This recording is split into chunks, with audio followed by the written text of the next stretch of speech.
আপোনালোকে বাৰু জানেনে যে সূৰ্যটো আচলতে সেউজীয়া ৰঙৰ হে? চন্দ্ৰত বাৰু ইণ্টাৰনেটৰ স্পীড কিমান? পৃথিৱীৰ সকলোতকৈ মূল্যৱান জুলীয়া পদাৰ্থবিধ কি?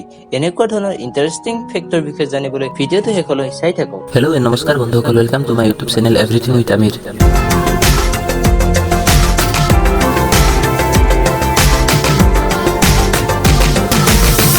নম্বৰ 5 বন্ধুসকল, আপোনালোকে বাৰু জানেনে যে এই পৃথিৱীৰ সকলোতকৈ মূল্যৱান অৰ্থাৎ দামী জুলীয়া পদাৰ্থটো কি? তেনেহলে বন্ধুসকল, এই পৃথিৱীৰ সকলোতকৈ দামী জুলীয়া পদাৰ্থবিধ হল বিচ্ছুৰ বিষ অৰ্থাৎ স্কৰপিয়ন ভেনাম। আন্তঃৰাষ্ট্ৰীয় বজাৰত ইয়াৰ দাম প্ৰায় প্ৰতি লিটাৰত 75 কৰোৰ টকা। ইয়াৰ বিষৰ মাত্ৰ কেইটামান টোপালে হাজাৰ হাজাৰ মানুহক মাৰিব পাৰে। এই ডেঞ্জাৰাছ বিষটোৰ পৰা বহুত ডাঙৰ ডাঙৰ বেমাৰৰ ঔষধ বনোৱা হয় আৰু এটা বিচ্ছুৰ পৰা সাধাৰণতে 0.5 মিলিগ্ৰামতকৈ কম বিষ পোৱা যায়। বিচ্ছুত এই বিষ উলিয়াবৰ কাৰণে বিচ্ছুৰ নেজত কাৰেণ্টৰ কিছুমান চক দিয়া হয়, যিটোৰ দ্বাৰা বিষবোৰ বাহিৰলৈ ওলাব ধৰে আৰু এই প্ৰক্ৰিয়াটোক মিল্কিং বুলি কোৱা হয়।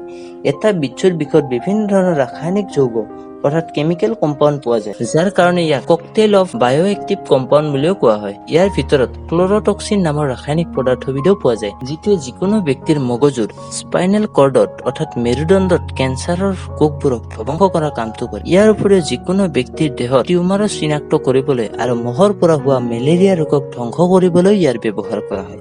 আচলতে এই কাৰণে বন্ধুসকল, পৃথিৱীৰ সকলোতকৈ মূল্যৱান তৰল বিচ্ছুৰ পৰা ওলোৱা বিষক কোৱা হয়।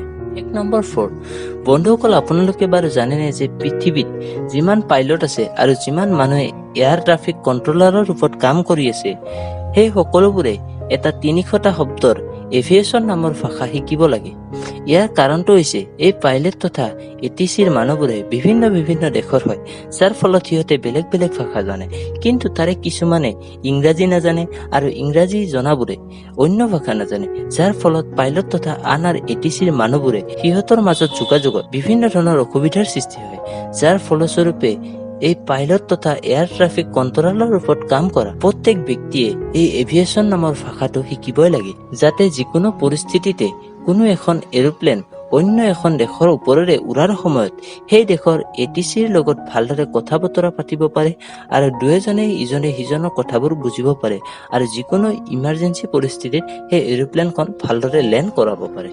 নম্বৰ 3 বন্ধুসকল, যদি মই আপোনালোকক কওঁ যে সূৰ্যটো আচলতে হালধীয়া বা যিটো ৰঙৰ আপোনালোকে দেখিবলৈ পায় তেনেকুৱা নহয়, আপোনালোকে বাৰু বিশ্বাস কৰিবনে? আচলতে সূৰ্যৰ প্ৰকৃত বৰণ হালধীয়া বা ৰঙা নহয়, তাৰ পৰিৱৰ্তে সেউজীয়াহে।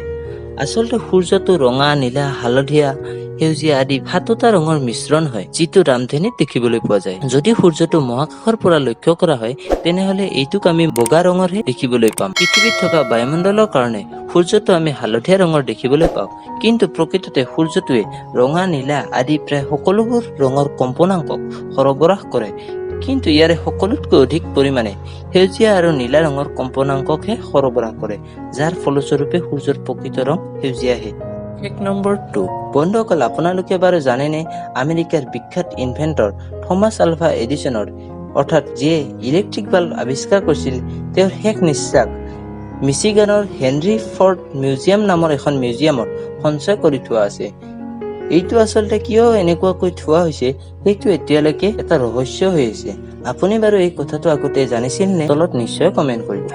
নম্বৰ 1 বন্ধুসকল, আপোনালোকে বাৰু জানেনে যে চন্দ্ৰত বাৰু ইণ্টাৰনেটৰ স্পীড কিমান? আচলতে বন্ধুসকল, নাছাৰ বিজ্ঞানীসকলৰ দ্বাৰা চন্দ্ৰত থকা ৰভাৰবোৰৰ লগত যোগাযোগ কৰিবৰ কাৰণে চন্দ্ৰত ইণ্টাৰনেটৰ উপস্থাপন কৰা হৈছে। ইয়াৰ বিষয়ে পোনপ্ৰথমে 2014 চনৰ জুন মাহৰ 9 তাৰিখে নাছা আৰু MITৰ বিজ্ঞানীসকলৰ দ্বাৰা গোটেই পৃথিৱীকে পৰিচয় কৰাই দিয়া হৈছিল। এই হাইটেক ইণ্টাৰনেটটো আচলতে লেজাৰ বেছ লং ডিষ্টেন্স ইণ্টাৰনেট, যিটোৰ ফ্ৰিকুৱেঞ্চি অৰ্থাৎ ডাটা ট্ৰান্সফাৰৰ হাৰ বহুত বেছি ৰখা হৈছে।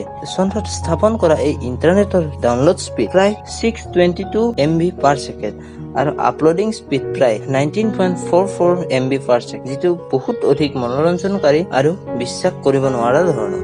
বন্ধুসকল আপোনালোকে যদি আমাৰ এই ইউটিউব চেনেলটো এতিয়ালৈকে সাবস্ক্ৰাইব কৰা নাই তেনেহলে এই ভিডিঅ'টো ঠিক তলতে থকা সাবস্ক্ৰাইব বুটামটোত ক্লিক কৰি আমাৰ এই চেনেলটো সাবস্ক্ৰাইব কৰি দিয়ক আৰু তাৰ লগতে থকা বেল আইকনটোত ক্লিক কৰি অলপ সিলেক্ট কৰি দিয়ক যাতে যেতিয়া এনেকুৱা ধৰণৰ নতুন ভিডিঅ' আমাৰ এই চেনেলটোত আপলোড কৰা হয় তেতিয়া তাৰ জাননী আপুনি সকলোতকৈ আগতে পায় আৰু যিটো সম্পূৰ্ণ বিনামূলীয়া আপোনালোকে যদি আমাৰ এই ভিডিঅ'টো চাই ভাল পাইছে তেনেহলে ভিডিঅ'টো ঠিক তলতে থকা লাইক বাটনত ক্লিক কৰি ভিডিঅ'টো লাইক কৰক কমেন্ট কৰক আৰু যিমান পাৰে সিমান শ্বেয়াৰ কৰক যাতে আনেও এই ফেক্টবোৰৰ বিষয়ে জানিব পাৰে আৰু লগতে আজিৰ এই ভিডিঅ'টোত দেখুওৱা ফেক্টবোৰৰ ভিতৰত আপুনি কিমানটা আগতেই জানিছিল সেইটো কমেন্ট কৰি জনাব নাপাহৰিব